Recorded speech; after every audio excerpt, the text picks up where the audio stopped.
श्री रामचंद्र जी की कथा कामधेनु के समान सेवा करने से सब सुखों को देने वाली है और सत्पुरुषों के समाज ही सब देवताओं के लोक है, ऐसा जानकर इसे कौन न सुनेगा। दोस्तों, अपने मन में अपने घर में शांति बनाए रखने के लिए हमें रामचरितमानस का पाठ जरूर करना चाहिए। हमें हर रोज राम कथा सुनना चाहिए। राम राम दोस्तों, आओ पाठ शुरू करते हैं।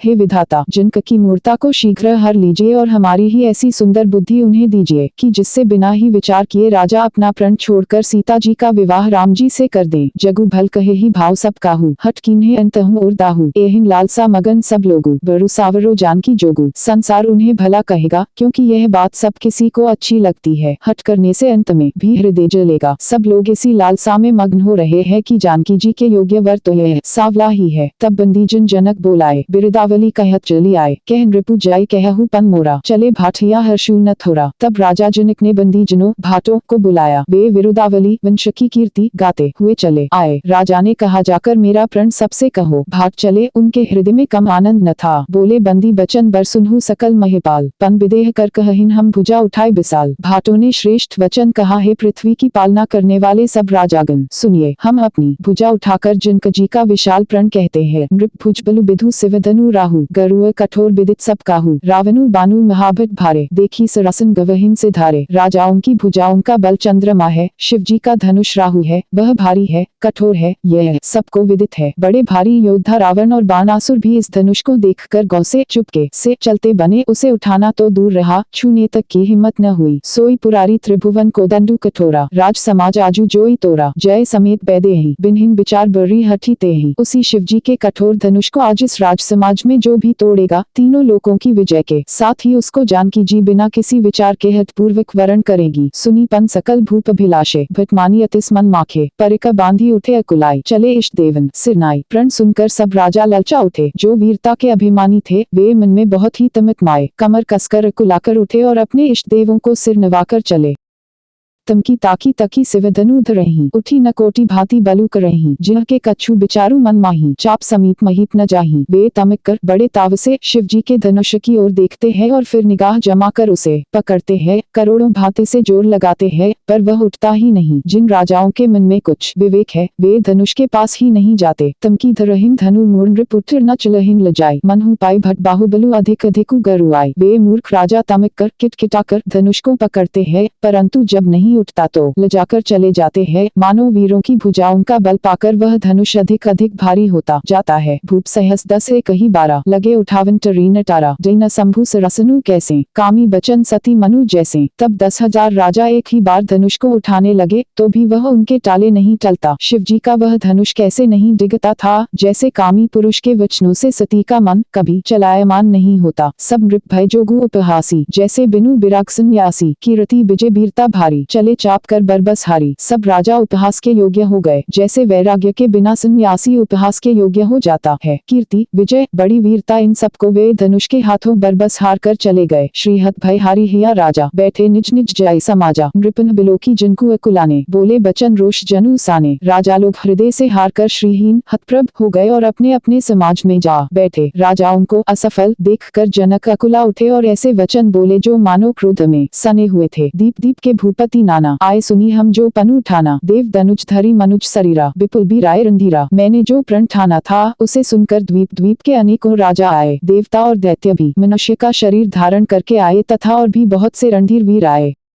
कुंवरी मनोहर विजय बड़ी कीर्ति अति कमनीय, पावनिहार बिरंची जनु रचेउ न धनु दमनीय। परंतु धनुष को तोड़कर मनोहर कन्या, बड़ी विजय और अत्यंत सुंदर कीर्ति को पाने वाला मानो ब्रह्मा ने किसी को रचा ही नहीं। कहहु काहि यहु लाभु न भावा, काहू न शंकर चाप चढ़ावा, रहूं चिढ़ाऊ तोड़ भाई, तिलु भरी भूमि न सके चिढ़ाए। कहिए यह लाभ किसको अच्छा नहीं लगता, परंतु किसे ने भीषण जी का धनुष नहीं चढ़ाया। अरे भाई, चढ़ाना और तोड़ना तो दूर रहा, कोई तिलभर भूमि भी छुड़ा न सका। अब जनी को माख्या भटमानी, बीर बेहीन मही में जानी, तजहु आस निज निज ग्रह जाहू, लिखा न विधि बैदे ही बिबाहू। अब कोई वीरता का अभिमानी नाराज न हो, मैंने जान लिया पृथ्वी वीरों से खाली हो गई। अब आशा छोड़कर अपने अपने घर जाओ। ब्रह्मा ने सीता का विवाह लिखा ही नहीं। सुकृतु जाई जौ पनु परिहरू, कुंवरी कुआरी रहूं का करूं, जौ जिनतेउ बिनु भट भूबी भाई, तो पनु करी होतेउ न हसाई। यदि प्रण छोड़ता हूँ तो पुण्य जाता है, इसलिए क्या करूं, कन्या कुआरी ही रहे। यदि मैं जानता कि पृथ्वी वीरों से शून्य है तो प्रण करके के उपहास का पात्र न बनता। जनक बचन सुनी सब नर नारी, देखी जानकी ही भय दुखारी। माखे लखनऊ कुटिल भी भोहे, रदप्त फरकत नयन रिसौनहे। जिनक के वचन सुनकर सभी स्त्री पुरुष जानकी जी की ओर देखकर दुखी हुए, परंतु लक्ष्मण जी तमतमा उठे, उनकी भौहें टेढ़ी हो गई, ओठ फड़कने लगे और नेत्र क्रोध से लाल हो गए। कही न सकत रघुबीर डर लगे बचन जनुबान। नाय राम पद कमल सिरु बोले गिरा प्रमाण। श्री रघुवीर जी के डर से कुछ कह तो सकते नहीं, पर जिनक के वचन उन्हें बाण से लगे। जब ने रह सके तब श्री रामचंद्र जी के चरण कमलों में सिर नवाकर वे यथार्थ वचन बोले। रघुबंस महु जह कोउ होई, तेहिन समाजस कही न कोई। कही जनक जसी अनुचित बानी, विद्यमान रघुकुल मनि जानी। रघुवंशियों में कोई भी जहाँ होता है, उस समाज में ऐसे वचन कोई नहीं कहता जैसे अनुचित वचन। रघुकुल शिरोमणि श्री राम जी को उपस्थित जानते हुए भी जिनक जी ने कहे हैं।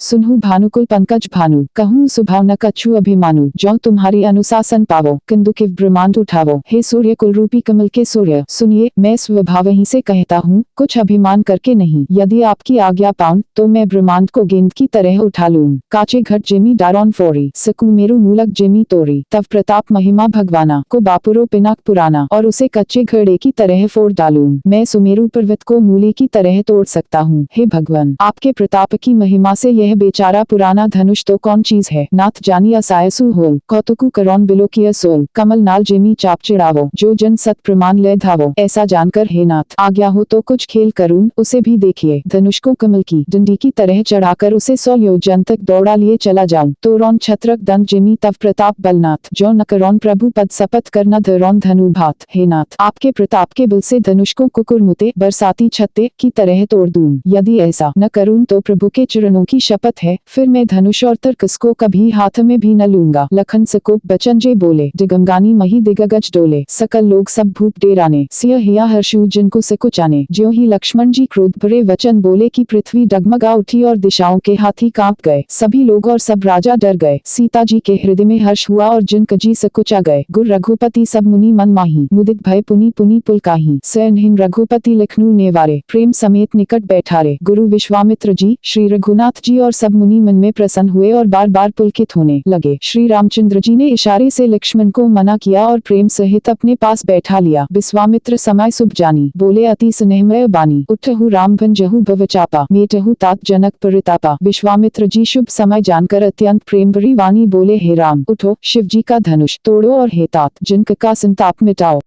सुनी गुरु बचन चरण सिरु नावा, हर्षु बिषादु न कछु ओरावा। ठाड़े भय उठी सहज सुभाएं, ठिवनी जुबा मृगराजु लजाएं। गुरु के वचन सुनकर श्री राम जी ने चरणों में सिर नवाया। उनके मन में न हर्ष हुआ न विषाद, और वे अपनी एड़ खड़े होने की शान से जवान सिंह को भी लजाते हुए सहज स्वभाव से ही उठ खड़े हुए। उदित उदय गिरी मंच पर रघुबर बाल पतंग, बिकसे संत सरोज सब हर्षे लोचन भरंग। मंच रूपी उदयाचल पर रघुनाथ जी रूपी बाल सूर्य के उदय होते ही सब संत रूपी कमल खिल उठे और नेत्र रूपी भौरे हर्षित हो गए। नृपन केरी आसा निसी नासी, बचन नक्तवली न प्रकाशी। मानी महिप कुमुद सकुचाने, कपटी भूपु लुकाने। राजाओं की आशा रूपी रात्रि नष्ट हो गई। उनके वचन रूपी तारों के समूह का चमकना बंद हो गया। वे मौन हो गए। अभिमानी राजा रूपी कुमुद संकुचित हो गए और कपटी राजा रूपी उल्लू छिप गए। भय बिसोक कोक मुनि देवा, बरसहीन सुमन जनावहीन सेवा। गुरपद बंदी सहित अनुरागा, राम मुनि हसन आयसु मागा। मुनि और देवता रूपी चकवे शोक रहित हो गए। वे फूल बरसाकर अपनी सेवा प्रकट कर रहे हैं। प्रेम सहित गुरु के चरणों की वंदना करके श्री रामचंद्र जी ने मुनियों से आज्ञा मांगी। सहजहिन चले सकल जग स्वामी, मत्त मंजू बर कुंज गामी। चलत राम सबपुर नर नारी, पुलक पूरी तन भय सुखारी। समस्त जगत के स्वामी श्री राम जी सुंदर मत वाले श्रेष्ठ हाथी की सी चाल से स्वाभाविक ही चले। श्री रामचंद्र जी के चलते ही नगर भर के सब स्त्री पुरुष सुखी हो गए और उनके शरीर रोमांच से भर गए। बंदी पितर सुर सुकृत सभारे, जो कछु पुण्य प्रभाव हमारे। तो सिवधनु मृणाल की नाई, तो रहूं रामू गणेश गोसाई। उन्होंने पितर और देवताओं की वंदना करके अपने पुण्यों का स्मरण किया। यदि हमारे पुण्यों का कुछ भी प्रभाव हो तो हे गणेश गोसाई, रामचंद्र जी शिव जी के धनुष को कमल की डंडी की भांति तोड़ डालें।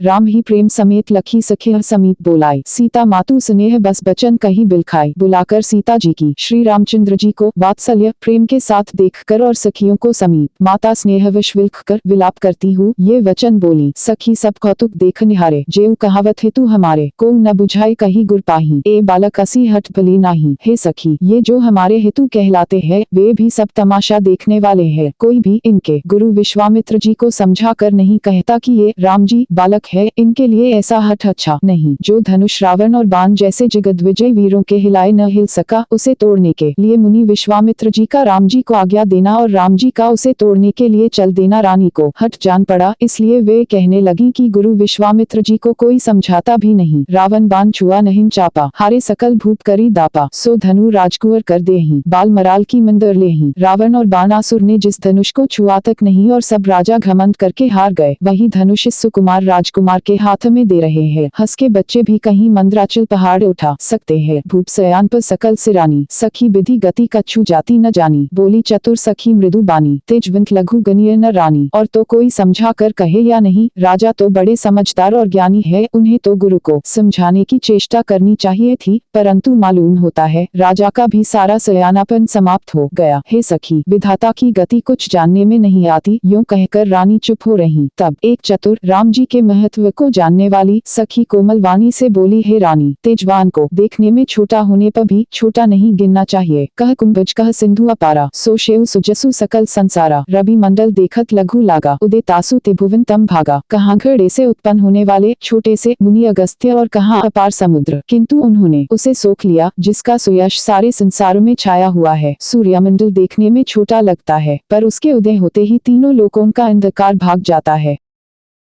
कथा सुनने के लिए बहुत बहुत धन्यवाद। अगर यह कथा अच्छी लगे तो वीडियो को लाइक और शेयर करें। इस तरह की कथा सुनने के लिए चैनल को सब्सक्राइब जरूर करें। कमेंट में राधे राधे जय श्री कृष्णा जरूर लिखें।